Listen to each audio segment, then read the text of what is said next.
So I'm going to be reading half of a short story from Aimee Bender. I stumbled upon her when I found the Fantastic Women Tin House collection. I think it was like 2 summers ago. It was all surreal fiction work.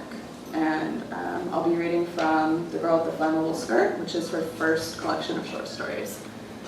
And then randomly, I decided to throw in sort of like a rogue music influence, who is this band called The Kills. And I have been with them, as I say, since 2002.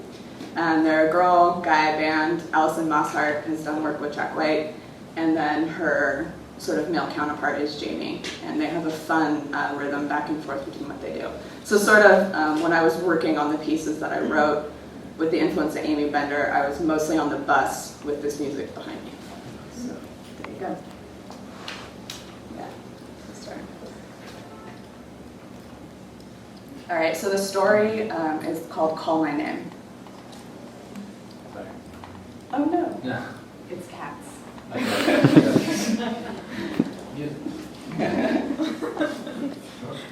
I'm spending the afternoon auditioning men. They don't know it. This is a secret audition. Come as you are. No, really, I say to the beanpole man on the Muni, with eyes so tired you can see death lounging in them already. Do you prefer cats or dogs? He smiles at me in this tolerant way.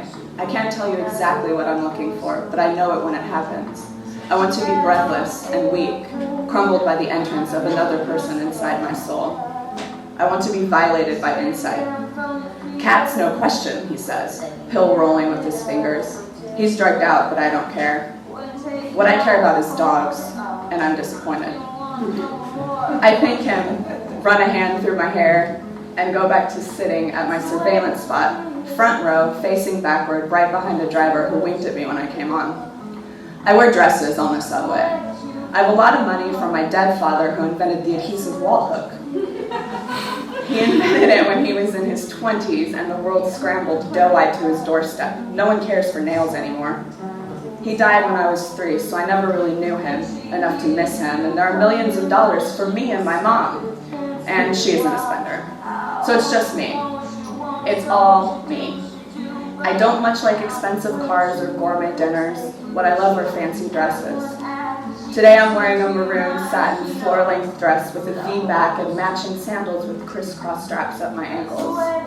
My ears are lit by simple diamond earrings. I look like I should know how to waltz, and I do. The men are pleased when I come on the subway because I am the type who usually drives her own car. I am not your average subway girl wearing black pants and reading a novel the whole time so you can't even get eye contact.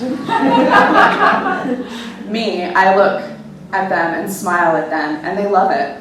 I bet they talk about me at the dinner table. I give boring people something to discuss over corn. The beanpole man stands up to exit and nods to me. I wiggle my fingers, bye. His death eyes crinkle up in a wise way, and I'm almost what I want to chase after him, have him look down on me with that look and tell me something brilliant about myself, unveil my whole me with one shining sentence, but there's really no point. He couldn't do it. His eyes crinkle up because he's been in the sun too much. He doesn't even know my name. I think I'm done, that I've checked out the whole car.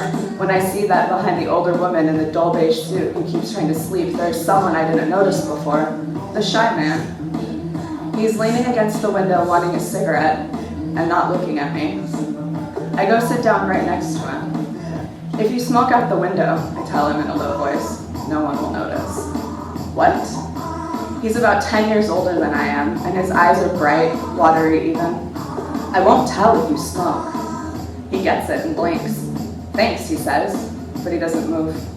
My dress is slithering all over the orange plastic seat, sounding like a holiday. So, what's your name, I ask. He has his head looking out the window, watching the dark cement flash by. The back of his hair is matted down, like he just woke up from a nap. Or, where are you going? I say louder. He turns to me, eyebrows up. I lean in a little. My hair falls forward and I can smell my shampoo, which smells like almonds. I'm just curious, I say. What's that? Powell, he says. Your hair smells like almonds. I'm so pleased he noticed. Do you prefer dogs or cats? I ask him, even though I don't really at this exact second need to know. You ask a lot of questions, he says. Yes. Well, what? My dress is holding to the seat. I could slide down right to the floor. I prefer, he says, whichever turns around when you call its name. He may be shy, but he looks at me in the eye the whole time. The train stops, and he stands up to slide past me, but I'm up with him. The bottom of my dress is dusty from the floor of the subway, and I'm thinking it looks sort of vintage in that way. He presses on the handle, and he's out the door really fast. And I just barely have a moment to look at the car I've been surveying and watch the people watch me exit. A man with the briefcase smiles back, but the women all ignore me. I float behind the shy man for a few blocks. He's up the escalator and onto Market, and doesn't notice my burgundy shadow behind him until he ducks into a retail shoe store, and then I'm hard to miss.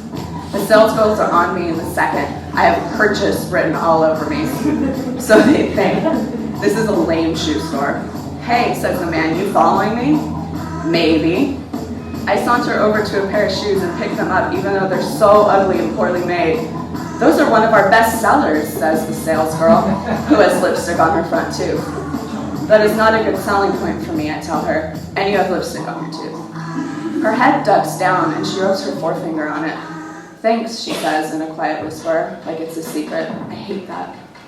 The man has left the store. 1 second of conversation with the stupid sales girl, my stupid part, he's gone. The store owner is behind me, he's behind the counter, watching me glance around at the racks of shoes.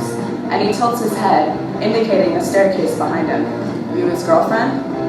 Maybe, I say again. Really, if the shy man didn't care at all, if he hadn't looked at me with a certain sly hunger, then I wouldn't be here. But he was half there with me. I saw him, thinking about the heavy sound the satin would make piled on his floor. I saw him wondering. He may have wondered very quietly, but that still counts. I thank the store manager by placing one solid hand on his shoulder and squeezing it. Maybe someday I'll come in here and buy 14 pairs of shoes from him. Not like I'd wear them, but I could go give them to homeless people who must like a change every now and then. I'll buy practical shoes, cushioned soles, no heels or anything. You probably walk a lot when you're homeless, so heels would not be a good choice. The staircase is fairly dark, but you can still sense the glare of the daylight, so it doesn't feel scary, just cool and slightly musty. Luckily, there's only one apartment at the top of the staircase. I try the door and it's open. For me, it's more nerve-wracking to knock than to just go in. He's sitting in his living room with a beard, no shirt, watching TV. He looks at me, sort of amused, not really surprised. Persistent dress lady, he says. You are one persistent cookie. I love being called cookie. I love it. I love it. I go to sit next to him on the couch. Do you know how to waltz? I ask. He flips a few channels and then turns off the TV. So what's the deal, he says. Are you a prostitute? The thing is, I'm not offended. This makes me feel like he's getting the sexual vibe, which makes me feel good. You know, alive. No, I say, I just like you. Do you have plans tonight? It's Friday night, maybe we can do something. I have plans tonight, he says, and he looks at his watch. It's 2 o'clock. I have plans in 6 hours. His chest is tan and a little bit doughy, soft nipples that look like a woman's. For some reason, it's hard for me to even look at those nipples. They look so fragile, like fruit pulp, waiting to be cut into wedges and served up in an exotic kiwi salad. It makes me want to crawl on top of him and put my thumbs in his soft, fruity nipples and press down on them hard like elevator buttons. Hey baby, take me to a higher floor. I wonder if he's feeling lucky. I mean, how often does a beautiful girl follow you home and come into your house? That's lucky. That's what guys wish for. So, he leans back on his couch and grabs a cigarette from his side table. I knew it. I suppose I'd like to cut that dress right off of you. Really? Yup. He takes a long drag off his cigarette and then stubs it out. Maybe I should be scared, but I'm not. There's the sound of all the cars and buses going by on Market Street, and it reassures me. Knife or scissors? He smiles. Knife, he says. I don't know, I say. That's a little much, I think, for me. Scissors. He relights the butt in the ashtray and smokes it again. Okay, scissors.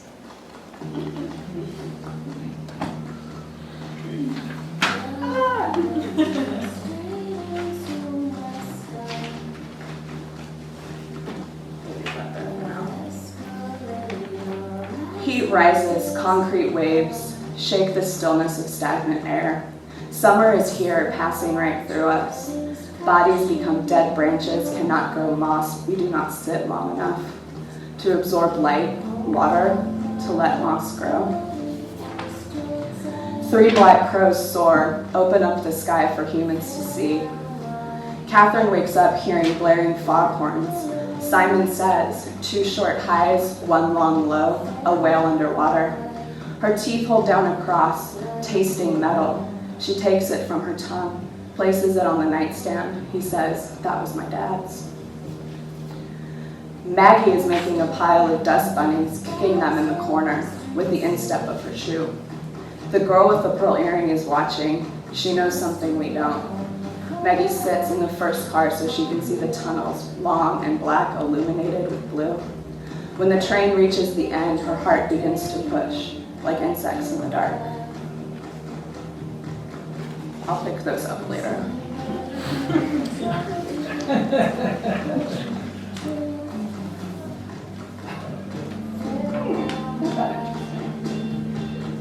All right. We have to be better versions of ourselves, better versions of our old stories, the skins we shed. We have to leave them, but we need them. We need to hold on to them.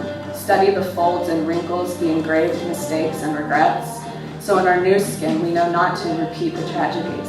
So in the new skin, we can engrave new tragedies into new folds and wrinkles.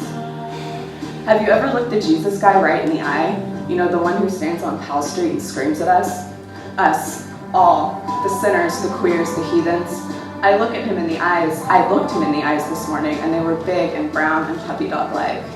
An exchange of energy occurred, and he stopped yelling. He just is trying to save us. He's trying to save each and every one of us. He has his work cut out for him. When people ask me about the summer after grad school, I say it was rough. But rough is a euphemism. The things people don't know. I considered Craigslist ads for fetish modeling, foot modeling, and escort services while applying for 20 plus normal jobs a day. Rough is a euphemism when you have debt collectors calling you, multiple ones. And the weight of the debt you have from undergrad and credit cards and breakups is so heavy that you consider telling them your debt, that this isn't you, this is your cousin Helen. There's no starting over. There's never a do-over. Every time I see a Cisco truck, I think I can climb into the back of one and travel home to the city of industry.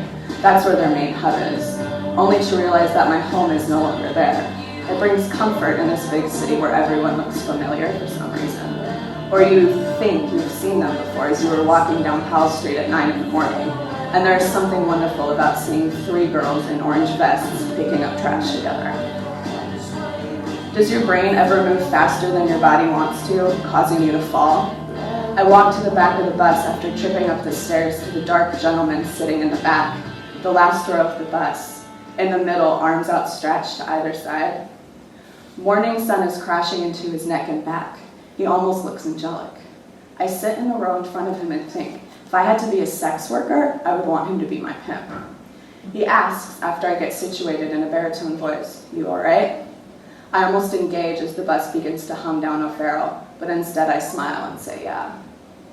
But honestly, what would you do when someone looks at you like the way he looked at me tonight, like they know you? Why is it that I'm so scared to check my voicemail and I want pizza every day? Hurry up and eat your eggs, smoke your cigarette. Do not take this ink for granted that's coming from this pen. Call your mother, call your grandmother, best friend, get out of bed, put clothes on. Thank you.